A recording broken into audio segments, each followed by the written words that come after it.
here and not be kind of late unless they're really, really late.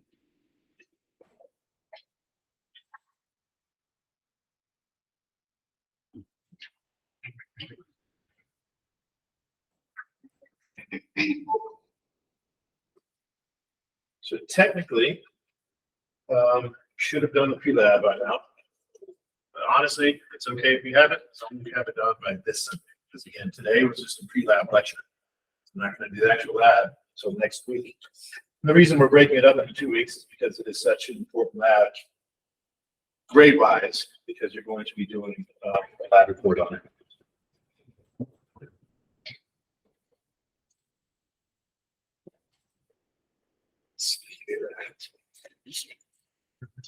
Let's do some attendance first, and we can start. Any questions in general while I'm getting all this stuff together? Nice and easy.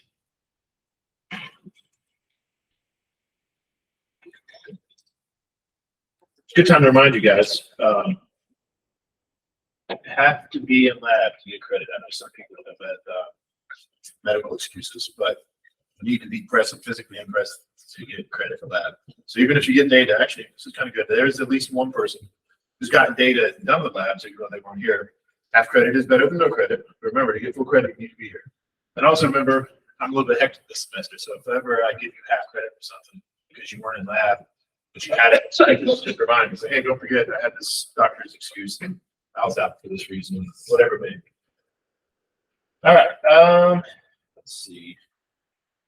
Brian, Curry,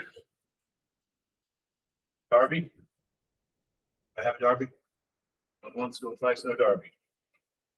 Fisher is here. Hamilton is here. Hellman here. Ashley's here. Both Millers are here. Lawrence is here. Rollins is here. Saunders. Gotcha. Hamlin. Taylor Pierce. Not here. Vargas is here. And Young is here. Anybody on this? Jump into it. So again, grade-wise, this is the most important labs because again, you're going to write a lab for it. So this lecture is going to be about this lab. I thoroughly want you to understand, it's possible to come in here and not know what you're doing and just follow the lead of your classmates, right? Just like go through the motions, write down the numbers, and then try to answer the questions. It's possible to get away with that, but to truly understand the lab, you need to know what's going on, and hopefully that's what you get with this one. So here we go. Let's talk about it. Can you guys see that? Should we close those blinds? No. Let's just go through it. So there we go. Yes. This is about the photosynthesis and respiration lab. Today, first of all, we're talking about grading today. So if you were here for this week, all of you guys right here, you have 20 points. You don't have to do anything for it. You're here. You got your 20 points for this week's lab because you're here. Next week, make sure you do your pre-lab. And again, it'll be business as usual next week. You come in, you'll do the lab, you get your points for doing the lab. And then again, you're going to have a lab report to do on it. I'll give you the due dates and all that this week forward on this lecture. So any questions about grading? Again, 20 points for this week. You guys already have it. Anybody who's going to watch this video later, because again, some people on here, you're going to have half credit for this week by watching the video and proving it. Yeah, 20 points for next week, and then 20 points for the lab report. So here we go. Here's the questions we're going to answer in this lab. And as usual, you're going to break it down into teams. So one team is going to answer one question. There's going to be 4 experiments happening in 4 different groups. So as usual, I'll remind you before I even get into this, if you need to, talk to your classmates, right? So if you guys are doing the first experiment, and hopefully you've read ahead, and you're like, I'm kind of confused about the 3rd experiment. Maybe while you're waiting on your experiment, you can go talk to group 3 and ask them what they're doing and things like that. Anyway, the first question we're going to answer is, do photosynthetic organisms photosynthesize faster, or at a greater rate in more intense light? That's the first question. Actually, does anybody have a hypothesis for that? Yes or no? What's your hypothesis? Do you think as we give something more light, that's going to photosynthesize more? Yeah, I think so too. Keep in mind what I said today, though, right? Probably to a point.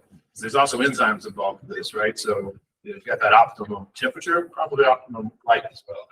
We'll talk about that later too. Second one is, do photosynthetic organisms respire when light is absent? So not photosynthesize, but do they do what we do, which is respiration? If you take a light away from a plant or algae, will they continue to respire? What do you guys think? Yes or no? Will they do respiration like we do without light? Guesses? And you guys are so quiet. Someone give some hypothesis. What do you think? Like to a point, they will draw energy eventually. Perfect. That is actually, in theory, on paper, that is the exact right answer. We'll see if that's true, but yes, right? They'll just continue to do respiration, using up that glucose until they run out of glucose, right? So how do they produce glucose? Photosynthesis. But without light, they can't produce glucose. Next question. Do photosynthetic organisms photosynthesize and respire faster at warmer temps? So that's kind of like two experiments mushed together. Both of them have to do with temperature. One of them happens to deal with photosynthesis, and the other one happens to deal with respiration. So the question here is, as things get, in this case, colder or warmer, I guess it's all related, do you think a change in temperature is going to change the rate of photosynthesis and respiration? What do you guys think? Yes or no? I would think so too, right? Especially just what you learned in class today, right? About the optimum temperature for enzymes. The next one is, do photosynthetic organisms photosynthesize at different rates in different light, like colors of light? Like so green, red, blue, white. Yes or no? Yes. And I'll explain why in lecture later. Yeah. That's to be expected. So now the question is, how are we going to answer these questions, right? Those are the questions we're going to answer next week. How do we answer them? Let's talk about it. We are going to measure the rate of photosynthesis and respiration, right? Because that's what we're asking, right? We put this one in the dark and this one in the light. Put this one in the warm and this one in the cold. Put this one in blue light and this one in red light, right? We're going to be measuring the rate of photosynthesis and or respiration, depending on the experiment. Now, you should know this because you've done the pre-lab. How are we going to measure the rate of photosynthesis and respiration? How will we be doing that next week? Think about it like this. For example, if we were doing this whole semester, right, and we wanted to see if different colors, like what's better for a plant, green light or red light? We could grow a plant in a green light, grow it in red light, and grow it all semester. And in that case, we can measure photosynthesis by literally measuring how tall the plant is, right? The more it photosynthesizes, the faster it grows. But we don't have all week. We don't have all semester. So how are we going to measure photosynthesis and respiration? You guys know it. I know a lot of you did the pre-lab, so you know this. Yep, the pH level. Good. Let's talk about how. And it's important you understand this. Let's talk about this. First of all, as you do know, or as you need to know, here's the formula for photosynthesis. You take water and carbon dioxide, right? Those are the ingredients. A little bit of sunlight energy, or light energy. I'm not using the sunlight in this case. And that gives us glucose and oxygen, right? There's the chemical formula for photosynthesis. Here's the chemical formula for respiration, as you should know from lecture. We have glucose, right? We break it down in the presence of oxygen, and that gives us carbon dioxide and water. So knowing that, let's talk about this. What happens when you mix carbon dioxide and water? You get carbonic acid. So literally it makes acid. Maybe next week I'll bring in a demonstration. I have water and I have pH indicator in a straw. If I blow into that, you can see as I'm blowing into the water, it becomes more acidic. I think I might do that maybe Friday if I can remember. But yeah, so when you mix carbon dioxide and water, it makes acid, right? So what happens with acid? Well, the pH, if we put acid in a solution, is the pH going to go up or down? Down, right? So acid makes the pH go down. Therefore, photosynthesis is going to reduce the amount of carbon dioxide in the liquid, right? So it's going to, if you photosynthesis is going to be taking carbon dioxide out. Photosynthesis uses carbon dioxide. Therefore, if you're going to take carbon dioxide out of the liquid, obviously you're going to have less carbonic acid. And therefore, if you have less carbonic acid, that's going to increase the pH. So there's the most important thing on the side so far. If you boil it down, the cliff notes is that. That's what you need to know for this experiment. If the pH goes up, photosynthesis is happening. That makes sense? Because again, it's becoming less acidic because you're taking away carbon dioxide. Therefore, you're taking away the carbonic acid. So there you go. Cliff notes. Make sure you know that an increase of pH means there's a photosynthesis happening. And of course, the opposite is true. Respiration, right? When you respire or when plants respire, when anything respires, it's putting out carbon dioxide. That's going to mix with the water. It's going to give us carbonic acid. Therefore, the pH is going to go down. It's going to become more acidic. So again, cliff notes. Those are the two most important things you need to know on this slide. pH goes up, photosynthesis is happening. pH goes down, respiration is happening. Even though this doesn't necessarily come up in the lab, what would it mean if the pH doesn't change? What do you guys think that means? I could think of two things. What do you guys think? If the pH didn't change in your experiment, what would you think? Stay the same, right? So for me, I would think this really quickly. There's two things that could be happening in that situation.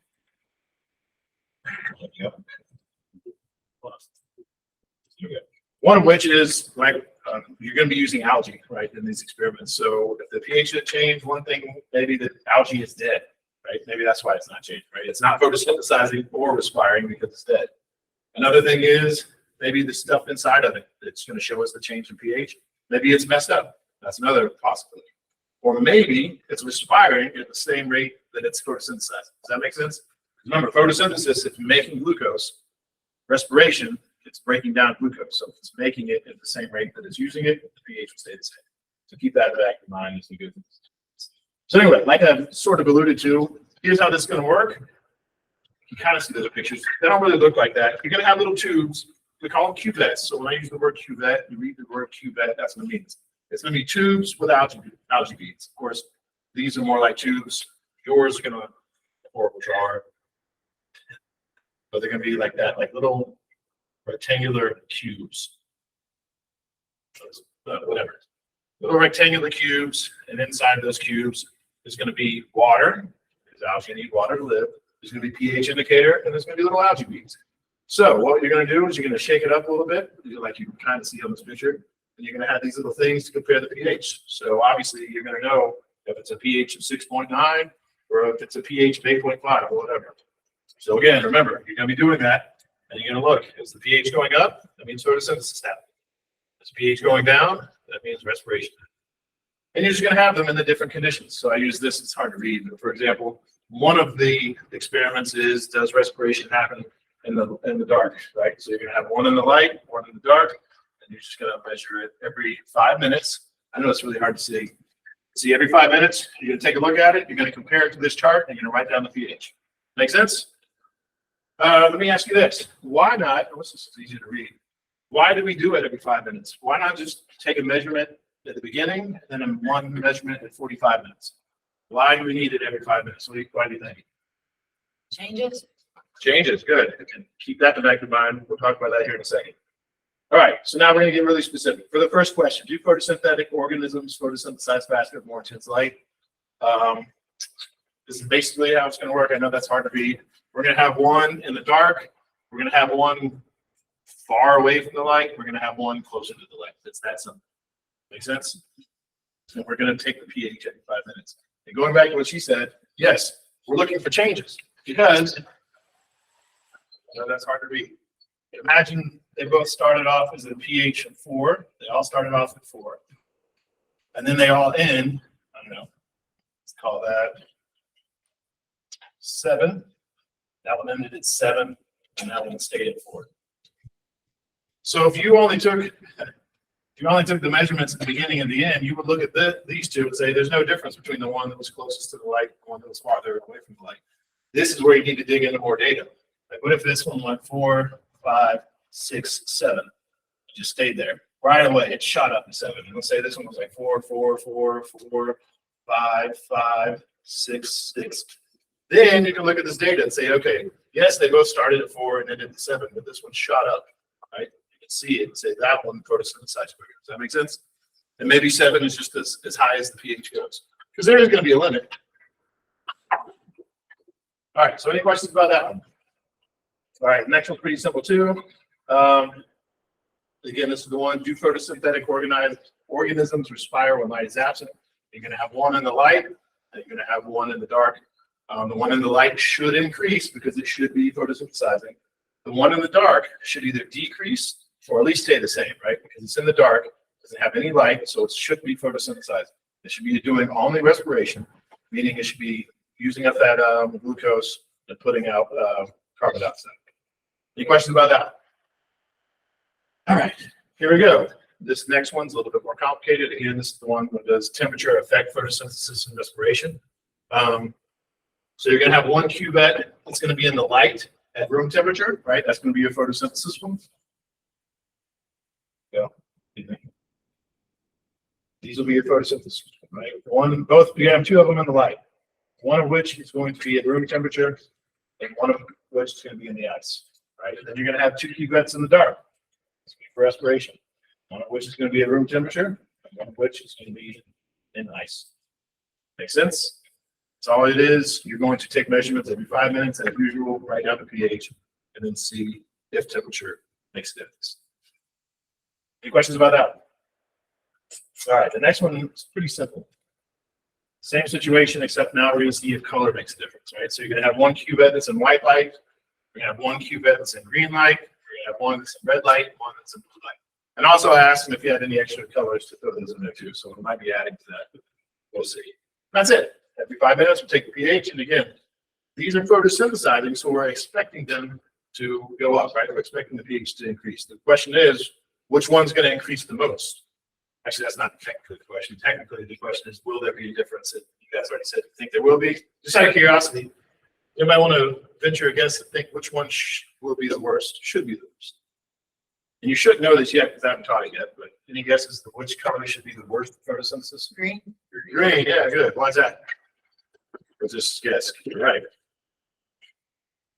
Well, we'll talk about it in more detail in class. But the reason something is green is because, white light is hitting it, which is all the colors.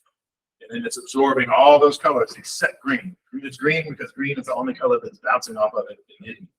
Her horrible WVU sweatshirt is yellow because it's absorbing all the colors except yellow is bouncing off and hitting our eyeballs, right? So green is the one color that it's not absorbing, right, when something's green. So yeah, that makes sense that green will be the worst light. You're giving it the one color it doesn't use. Any guesses what the best would be?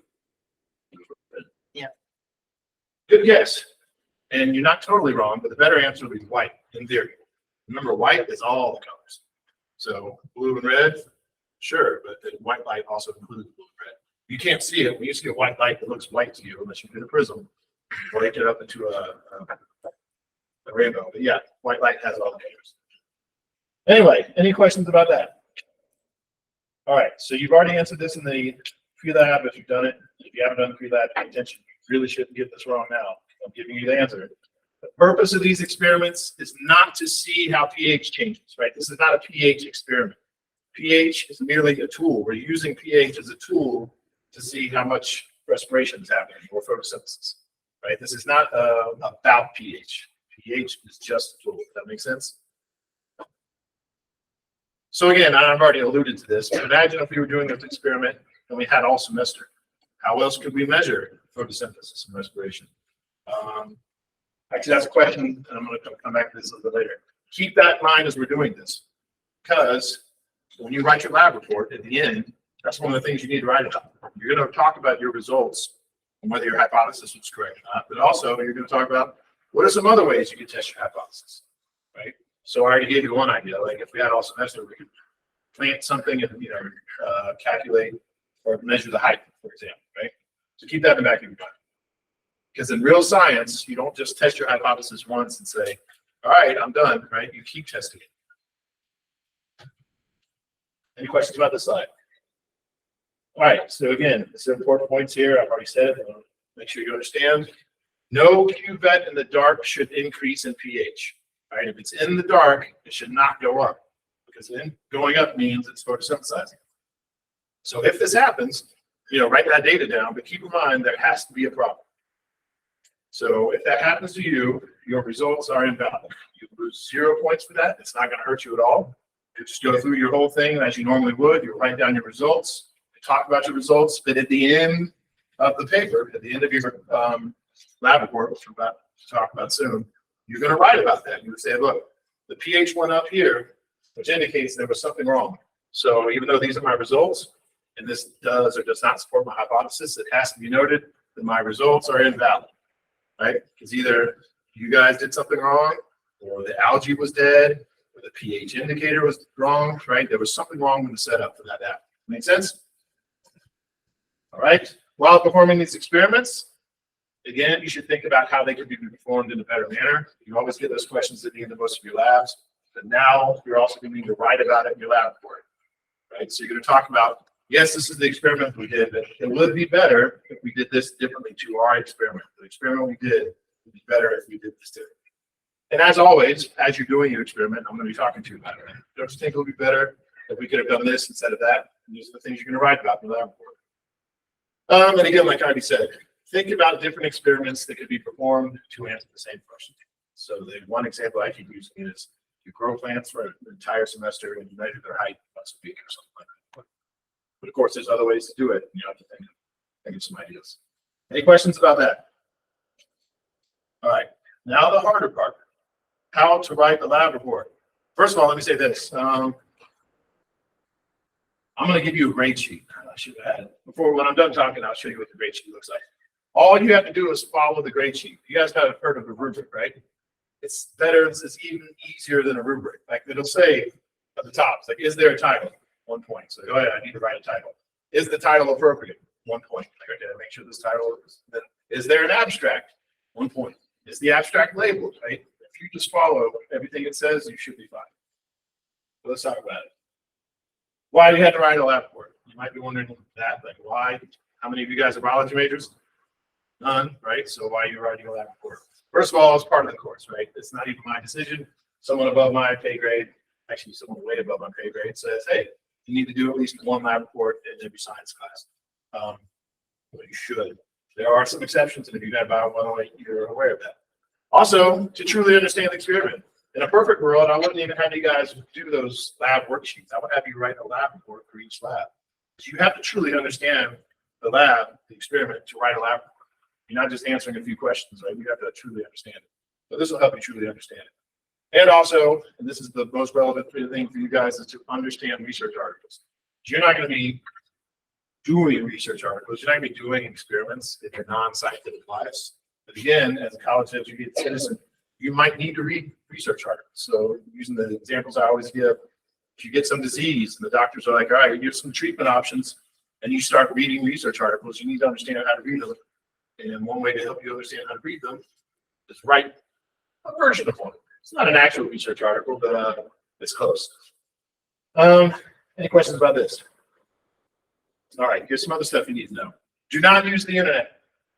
So if you Google how to write a lab report, don't do that, because there's so many different ways to write a lab report. You need to do the way I'm telling you to do it, because there's so many ways. That's just like any scientist. So like the scientists in this building, when they do research and submit it to peer-reviewed articles, if they submit it to this journal, they have to write it in a certain way. They submit it to a different journal, even the same experiments that they did, they have to write it a different way. This is the way it is. It's just different rules. So follow my rules. Don't follow anyone else's rules. Do not Google this. Other than that, you can't use the internet. What I'm saying is do not Google how to write a lab report and follow those directions. Here's a big one. Somehow people screw this up, and I feel bad when they do, because this is actually making things easier for you. So when you do the lab itself, you're going to, as usual, you're going to answer all the questions, right? So you guys will probably do experiment 1, but you'll be answering the questions about all 4 experiments. But when you do the lab report itself, only write about the experiment you did. You got it? So if you do lab 1, experiment 1, that's the only one you write about. Don't write about all 4 experiments. If you want to, for extra credit, maybe, but that'll have to be 4 separate. Those need to be an individual, separate lab report for each lab, for each experiment. And that would be extra credit. Do that if you want. But don't mix it into one lab. All right, another thing, past tense, first person. Make sure you do that. I know that sounds stupid, but again, those are just rules, and in a sense, it's 3 points. So you say, first, I did this, then I did that, right? So that's past tense. Don't say we did this, or we will do this, right? So, no future tense or current, right? Past tense, first person. I got it? All right.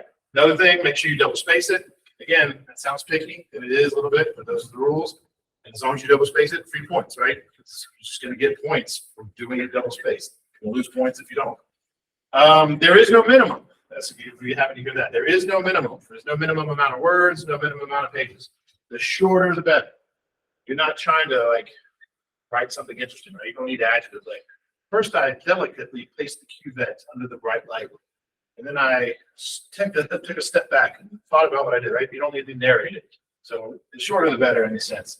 Yeah. Any questions about that?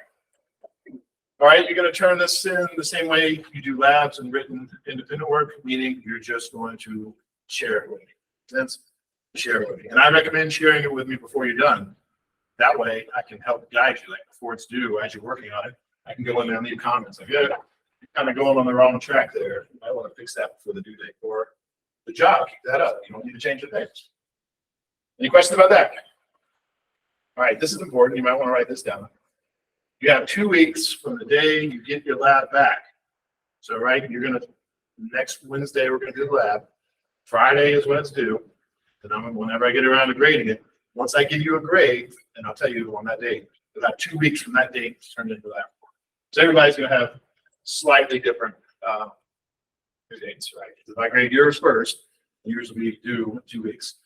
If I grade yours next, then it'll be 2 weeks from that day. Make sense? Is this slide online? Yes, or if it's not, I'm gonna make sure it is. So yeah, also, you don't need to have your lab graded before you start the lab report. You can still do your lab report before I grade it. That's when your due date starts. Do you have a question or you just start now? So yeah, don't wait. You can do it. You can technically even get started now. You could write the abstract and the introduction, the materials and methods, all the stuff I'm not talking about. The only thing you couldn't talk about or write about would be the results. Right? Because you haven't done the experiment yet. All right, so any questions about this slide at all? All right. As always, it should be free of grammatical, spelling, and typing errors. I'm really not that picky about it. I'll go ahead and tell you, to be honest, when I'm grading it on my sheet, on my computer, I'm basically looking for what the computer catches. If it's a bunch of red lines, like I know you screwed up. So you guys also have access to that. You're writing it on Google Docs. So when you see a little red line, you did something wrong, fix it. It should make sense. So when you're writing this, I guess you're writing it for me technically, but the normal person, a normal adult, if you were to give this lab report to them and nothing else, they should understand what you did. They should be able to read that lab report and understand what you did and what it means. Does that make sense? Does it make sense? Does it make sense? Yeah, you need to make sure it makes sense. Yeah. Any questions about that? It should be accurate. I want to give you too many examples. You'll see. Some people will mess up, and I'll tell you when you did mess up. Like, that's not the correct statement. Because again, most of what these labs are about are you have a hypothesis, right? You do an experiment to get data, and what you need to be able to do is look at the data and see if your hypothesis was correct or not. A lot of times people can't do that. They look at the data and draw the wrong conclusions. So anyway, that's another thing. Should be precise, succinct. Again, shorter the better. It's not trying to entertain you with this paper. That's lab report.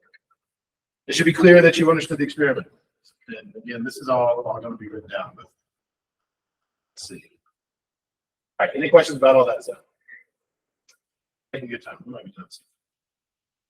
The grading rubric will be shared in Google Classroom. Well, this is all not Google Classroom. I'm going to share this grading rubric with you. Again, it'll be like the regular labs. In that, you take that worksheet. You're not going to have access to it because it's the copy. You're going to make yourself a copy and you're going to share it with me via Google Docs. Make sense? Okay. So, oh yeah, this is what it looks like. Yours might be a little bit different, but literally, this is what this isn't the whole thing, but this is what it's like. Is there a title? That's worth 1 point. Is the title appropriate for the experiment? For example, all right, if you guys do the one about light intensity, your title should be, how light intensity affects photosynthesis or something like that. If you write lab report or photosynthesis lab, right, that's not specific enough. You lose the point. Make sense? But anyway, yes, this is what the whole thing is going to look. I mean, this is a snippet of it, but this is basically what it's going to look like. All you have to do is go by point. Is the abstract section labeled? Let me put abstract right there. Is it a brief summary of what the rest of the write-up's about? Does it include the basic summary of the conclusions? All this stuff. So as long as you follow that, you should be good. That being said, let's talk about it very quickly. Here's what your lab is going to consist of. A title, an abstract, an introduction, materials and methods, results, discussion, figures and tables, and literature side. Talk about all these individually. And again, you're going to have access to the grade sheet, so it should be okay. The title, I've already talked about that. You are going to be performing 1 of 4 experiments. You're only going to be writing about the one that you did. So your title needs to indicate which experiment you did. So again, photosynthesis and respiration would be a good title if you were writing a lab report about all the experiments, but you're not. So make sure your title matches your experiment. Any questions about the title? Pretty simple. And abstract, this is part of the kind of confusing me. An abstract is a brief summary of what the paper is about. So again, it should be labeled, it should say abstract, and then you go on to say, basically, in this experiment, we wanted to see, or I messed up, right, first person. I should say, in this experiment, I was asking the question, does light intensity affect photosynthesis? To do that, just basic description, right? I put cuvettes, or I put algae under high intensity light, I put algae under low intensity light, and I put algae in the dark. And it turns out that yes, light intensity does affect photosynthesis. So in the case, you just give the basics, right? The basics of what you did, and the basics of your results. That makes sense. Don't go into full detail because you can do that later. You don't have to like talk a lot about your results or a lot about how you did it. Just basically what you did. All right. So any questions about the abstract? All right. Next, the introduction. The introduction is there for people who are reading it so they can understand. Like the introduction gives the reader enough information to understand what the rest of the lab report's about. So again, you're assuming this is not for me, it's for any other regular adult. So you should have information. Well, first of all, it should be labeled, right? It should say introduction. It should give enough information about photosynthesis and respiration that the reader will understand the rest of the lab report. So at the very least, you should talk about how photosynthesis uses carbon dioxide, how respiration produces carbon dioxide, right? At the very least, you should talk about that because later you're going to be explaining the pH thing, right? You have to explain that. If you don't explain that in the introduction, then the rest of the lab report's not going to make sense to the reader. So yes, write a brief description about photosynthesis and respiration. You can use the information from the lab. You can use information from your textbook. You can use information from the internet, whatever you want. But make sure you keep track of what it is. So if it, at the end, you're going to have literature cited. So if you got information off a website, make sure you keep track of it. Because if you write something that's incorrect, and then I check your source, and what you say matches what the source says, then I'll just correct you and say, that's not correct, but you're not going to lose points for it because you backed up the source. So yes, any questions about that? All right. Anyway, it should include the question you are asking in the experiment or answering. So I know you already said that in the abstract. A lot of this is very redundant, but you're going to do it again. In this experiment, I am answering the question, do different color lights affect photosynthesis, whatever it may be. So you're going to restate your question. What comes after a question? The scientific method. Hypothesis. You guys should know this by now. Hypothesis comes next. So you're going to state your question. In this experiment, we wanted to see if temperature, or I wanted to see temperature affects the rate of photosynthesis and respiration. My hypothesis is, yes, I believe temperature will affect photosynthesis and respiration. And then maybe just one sentence about why you chose your hypothesis. So yes, I believe photosynthesis or temperature will affect photosynthesis and respiration because enzymes, there are enzyme reactions, and enzymes are sensitive to temperatures, whatever it is. Also, hopefully you're noticing a theme here, not a theme, but notice that your lab itself is kind of set up to do this. So you've already done this, right? When you did your pre-lab, you've already done this. You have your hypothesis, you have your reasoning. You can literally just copy and paste it. Are there any questions about that? All right. In the introduction, you also need to explain how photosynthesis and respiration affect the pH. So all that stuff, that information I gave you before, you need to give a brief description. Respiration puts out carbon dioxide. Carbon dioxide mixes with water. That produces an acid, which causes the pH to go down. Photosynthesis is the opposite. Photosynthesis uses carbon dioxide. Therefore, there's less carbon dioxide in the water. Therefore, there's less acid in the water. Therefore, pH goes up. Again, I know it's redundant, but you have to explain it in the lab report in the introduction. Any questions about that?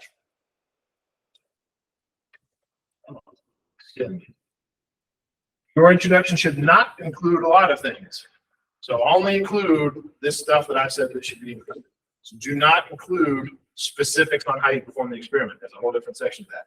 Do not include your results. There's a whole different section for that.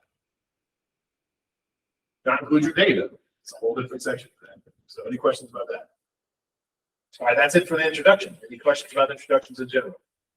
The next one's materials and methods. Don't mess this up. It should be simple. Basically, this section should give enough information that the reader could perform the experiment from reading. So basically, if they read your this section, they should be able to take that and do the experiment themselves.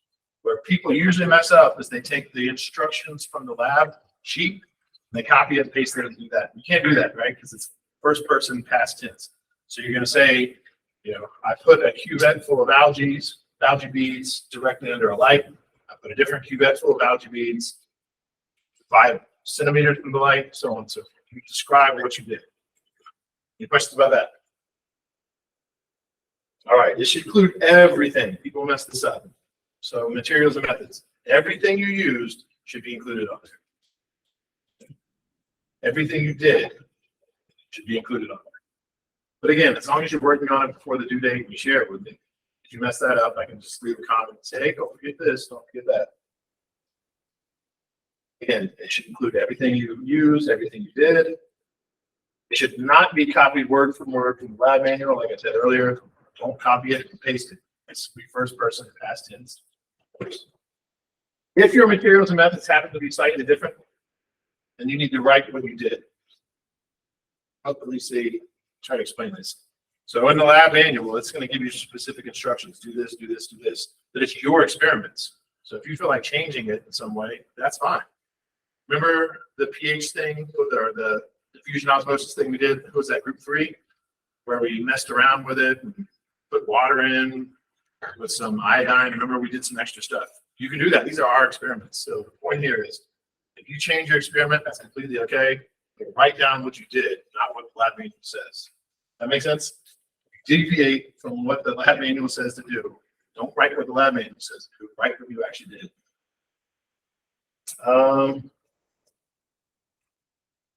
Yeah.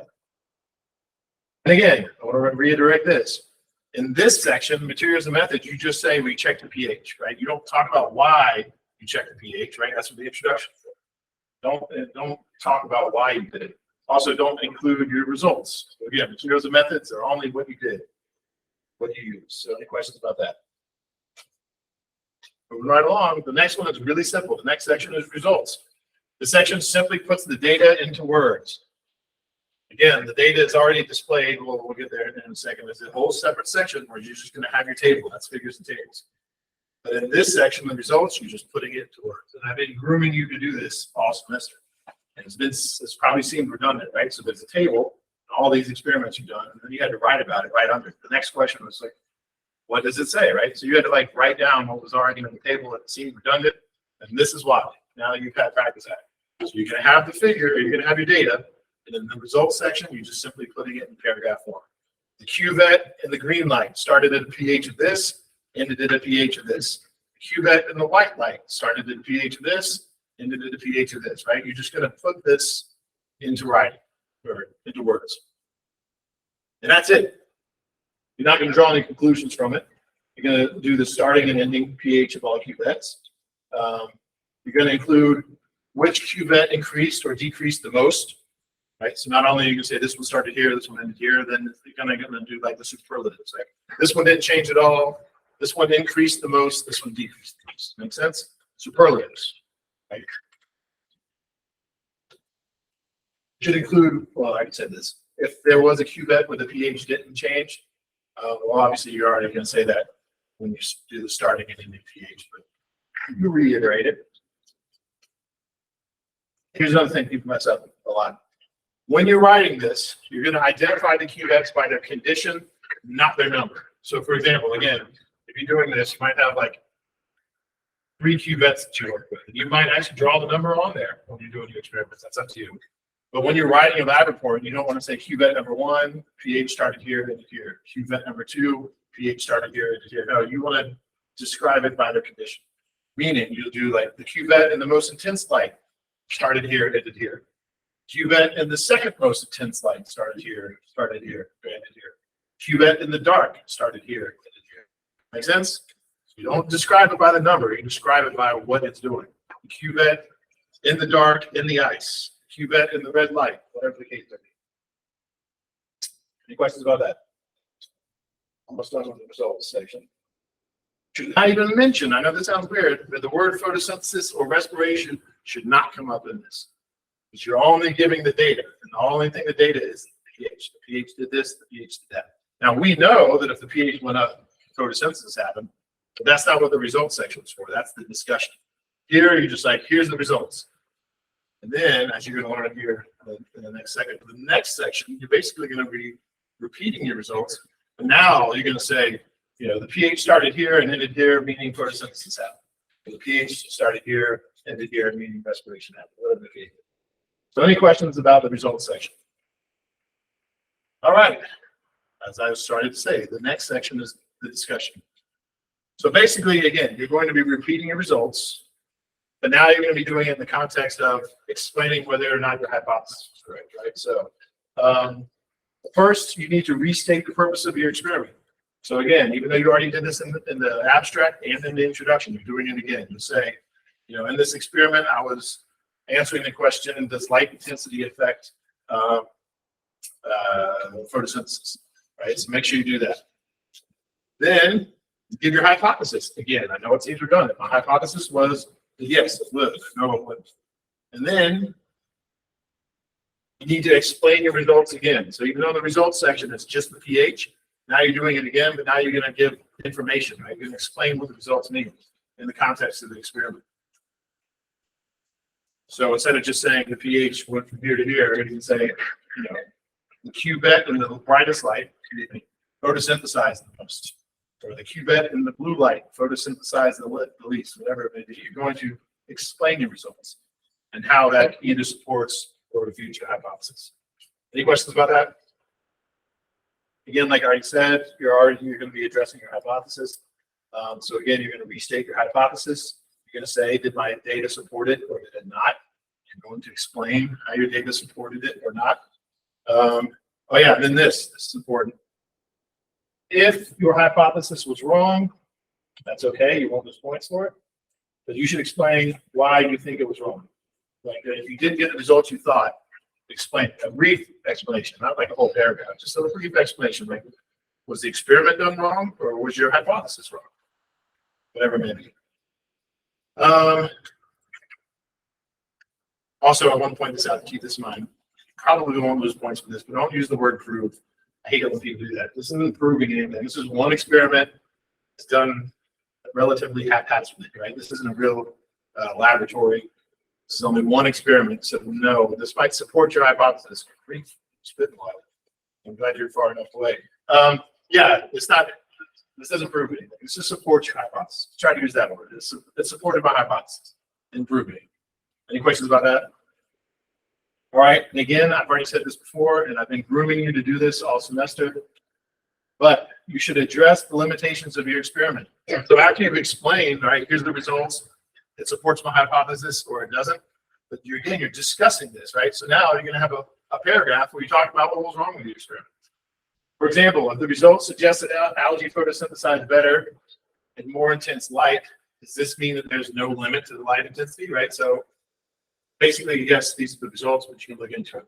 You know, extract it. I can help you do that with time first. For now, I'll just leave it at that.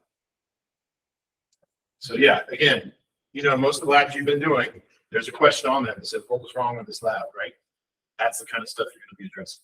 What were the limitations? And then finally, like I've already said, the last thing here, discuss other experiments you can perform to test your hypothesis, right? So we've got 45 minutes in lab next week. You're doing a 45-minute experiment. There are other experiments you could do. Do one for a week, one for a semester, whatever. It's up to you. You think of different ways you could test your hypothesis, different experiments you could do. And it should have nothing to do with algae beads or pH, right? I'll go ahead and take that right now. Just think of something completely different. And I guess you can't use the one example that I keep using, which is measuring the height of a plant. Remember, I keep using that example. Grow the plants for a semester and measure the height. think about it. There are other measurements you can take. So use your imagination. Just don't use height. Any questions about that? We're almost done, guys. Figures and tables. This is really easy. Basically, you're going to have a table, the same table that's in your lab, copy it, paste it, right? That is the table you need. That part's pretty self-explanatory. The only part that's not self-explanatory is you need to label it, right? So it's going to say table 1, and then a brief description, right? Table 1, changing of pH, cuvettes, and different intensity of light or whatever. And make sure, well, yeah, include the units, but that's given. It's pH. Any questions about the table? Again, that's the easiest part. Doing it in the lab itself. Next part is the graph. You have a little bit of experience with this. In this case, you need to actually do a graph, like a real one. So you can't do this one by hand. You need to use Excel or Google or any other program you want on a computer. You need to make an actual graph. You need to label it. So it will say figure 1, and then it will describe the data. Oh yeah, and I would use a scatter plot graph, basically a line graph, but in Excel and Google Docs, it's called a scatter plot. And I can help you with this. I'm just leaving it as this right now. But in those 2 weeks between the experiment and the due date, I can help you if you need. Again, you're going to label it, name it, make sure it describes the data, include enough information. This is what I always say about graphs. Anybody should be able to look at that graph and understand what it means. You should take that graph and you can show it to your mom who has no idea what this lab experiment is. She should be like, oh yeah, I understand what this says. There should be enough in there. And include units, right? So you're gonna have pH here. So, label your x-axis pH. Here you're gonna have time. And then that's gonna be in minutes, right? Because you have to go that. But I've got that backwards. Good grief. Anyway, time will go here, pH will go here. Right? So you'll see how pH increases as time goes on, or maybe how it decreases as time goes on, whatever the case may be. But yes, when I say include units, in this case, the unit is minutes, right? Because you're timing things in minutes. Any questions about the graph? They're almost done. And the last part is literature cited. This is actually simple. I know in a lot of classes this is not, because they have rules on how they want you to do it, APA. I don't care about that. I just want you to list your sources. That's it. And if your sources are on the lab manual, that's fine too. Just write that. Source, lab manual. It's not a manual. You can call it that. But if you use your textbook, list it. And again, I don't care about the format, APA, whatever. Just make sure you list everything. And if it's a website, simply putting the link is fine. I just want to be able to check it. Because again, if you make a claim that's wrong, I'm going to check your source. Because if you make an incorrect claim, back it up with a source, I'll let you know that it's wrong, but what's the point? Because your source said so. So, any questions about that? We're done for the day. So I'll see you guys on Friday. That was about 50 minutes. Good. And I'll make sure to share that PowerPoint with you guys as soon as I can. So this is a lab report on the end of the syllabus. Yes. The one that's, where it's listed about the tentative schedule. Yes. And that's the only lab report of the semester. Less, you want to get more for extra credit. Or independent work, I should say.